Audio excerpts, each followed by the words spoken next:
Hello friends, youth vibes Odia motivation channel को स्वागत। मु पुणी थरे तम मानक पई गोटे बढ़िया मोटिवेशन मेसेज नेकी आछि।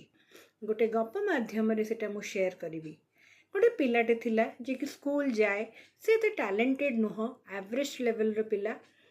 कोचिंग भी एते से नौ नथिला, किंतु प्रत्येक दिन से गोटे नियम बनै थिला मु 2 घंटा पाठ पढ़िबी।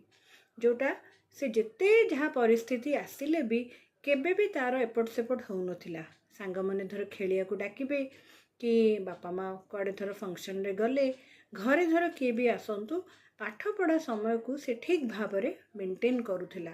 परीक्षा हैला, परीक्षा पर फल बाहरला, समस्ते भाबिथिले और से भी भाबिथिला हाँ मु पास करि जिबि बोली। किंतु जेतले फल प्रकाश पाए समस्ते आश्चर्य हेले।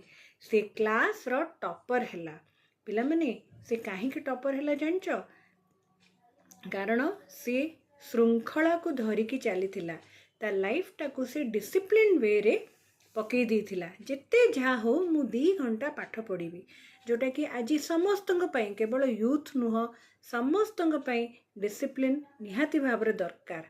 आमे प्रत्येक दिन जमी डिसिप्लिन वे रे लाइफ को फॉलो करिबा। एठी मु जदि जनक कथा न कहे मो कथाटी सरीबनी। सी हेउचंती आम समस्तंकर प्रिय क्रिकेटर विराट कोहली। प्रत्येक दिन रिगरस प्रैक्टिस करती, हेले कैमेरा पे नुह कि लोकंक मानक पे नुह, निजको फिट रखती। आउ जार परफॉर्मेंस आमे खेल रे देखि पारुचु। तांकर लक्ष्य हैला डाएट, फिटनेस, यही सब जिनस। तो आमे एटा बुझी परिबा जे जदि आमे डिसिप्लिन को आम लाइफ रे बाछिबा, चयन करिबा, सफलता भी आमको आगको जाइकी बा जो मैंने डिसिप्लिन लोक, डिसिप्लिन पिला तांको ही बाछि थाए। जदि ए वीडियोटी भल लगिला, नेक्स्ट वीडियो को फॉलो करने वेट करिवे। धन्यवाद।